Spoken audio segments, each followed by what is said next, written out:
হঠাৎ যদি মিঠা খাবলৈ মন যায় তেতিয়াহ'লে 10 মিনিটত এই ৰেচিপিটো বনাব পাৰে। তাৰ কাৰণে মই 1/4 কাপ গাখীৰ লৈছোঁ আৰু মই এচামুচ ভিনেগাৰ লৈছোঁ আৰু এতিয়া অলপ লৰাই পেলাই ঢাকি পেলাই থৈ দিম। তেতিয়ালৈকে মই নেক্সট ৰেডি কৰি আছোঁ। এতিয়া মই যিটো বাতিত মই বনাম আজি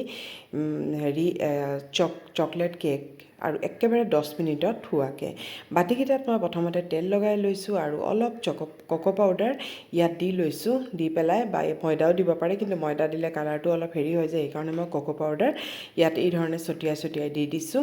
তেতিয়া কেকটো যেতিয়া ডিমল্ড কৰিম খুব ধুনীয়া হয় আৰু এতিয়া এই ধৰণে দি পেলাই থৈ দিছোঁ, কাৰণ আমি কেক বনোৱাৰ আগত প্ৰথমতে বাতিকেইটা য'ত বনাম সেইকেইটা ৰেডি কৰি, আজি মই বাতি কেকহে বনাইছোঁ, সেইকাৰণে এইকেইটা ৰেডি কৰি থৈ দিছোঁ। আৰু তেতিয়ালৈকে চাওকচোন এইখিনি দৈ হৈ গ'ল।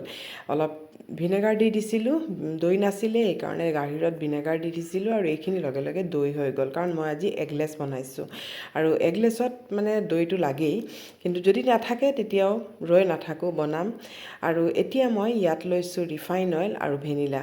এইখিনি খুব ভালকৈ মই মিক্স কৰি ল'ম, যাতে একেবাৰে পূৰা অলপ গুটি নাথাকে। দেখিছে নহয়, একেবাৰে পূৰা ফাইন হেৰি হৈ গৈছে, গুটি নাই।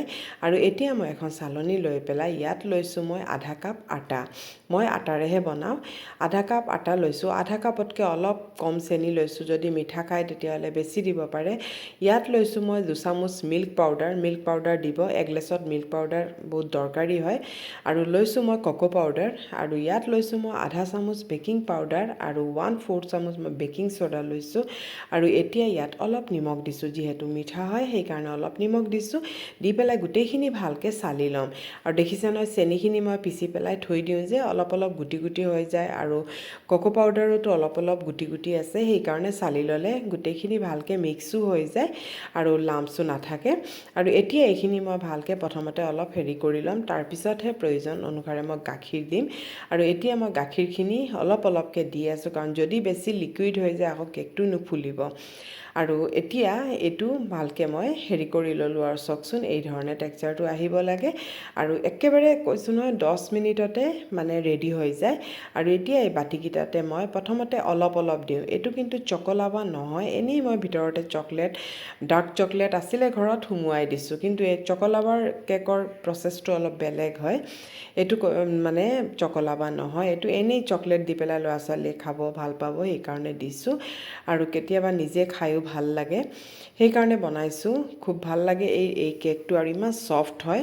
আৰু এয়া চাওক, দুটুকুৰা মই ডাৰ্ক চকলেট এই ধৰণে দি লৈছোঁ, আৰু বেছি প্ৰেছ কৰা নাই, অলপ এই ধৰণে ওপৰত খালি দি লৈছোঁ। তাৰপিছত মই ওপৰৰ পৰা যিখিনি বেটাৰ আছিলে এই বেটাৰখিনি মই আকৌ ইয়াত দি দিম, যাতে পূৰা ভালকৈ সম্পূৰ্ণকৈ ঢাক খাই যায়।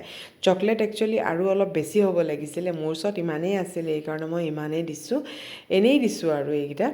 আৰু এতিয়া মই প্ৰথম প্ৰিহিট কৰি থৈছিলোঁ চচপেনটো, এতিয়া ইয়াতে মই দি দিছোঁ। এটা এটাকৈ এই ধৰণে দি যাম। অলপ বেকা হোৱা যেন লাগিছে, সেইকাৰণে মই প্ৰথমতে দিছিলোঁ, পাছত আকৌ ষ্টেণ্ডডাল আকৌ লুটিয়াই দিলোঁ, তাৰপিছতহে দিছোঁ। এতিয়া চিধা হৈছে। আৰু এতিয়া দি পেলাই ঢাকি পেলাই আকৌ গেছৰ ফ্লেমটো মই 1 মিনিটৰ কাৰণে পূৰা বঢ়াই দিম, তাৰপিছতহে কমাই দিম, কাৰণ দিয়াৰ লগে লগে আমি যে ঢাকনখন খুলি দিওঁ হিটটো অলপ কমি যায়গৈ, সেইকাৰণে দিয়াৰ লগে লগে আকৌ হেৰি কৰি অকল 10 মিনিটতে চাওকচোন ইমান ধুনীয়াকৈ ৰেডি হৈ গ'ল কেকটো।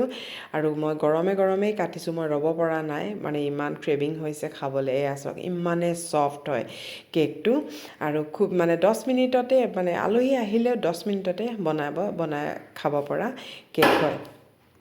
আৰু যদি ভাল লাগিছে এটা লাইক আৰু শ্বেয়াৰ কৰি দিব, আপোনালোকে আশা কৰিছোঁ বনাব।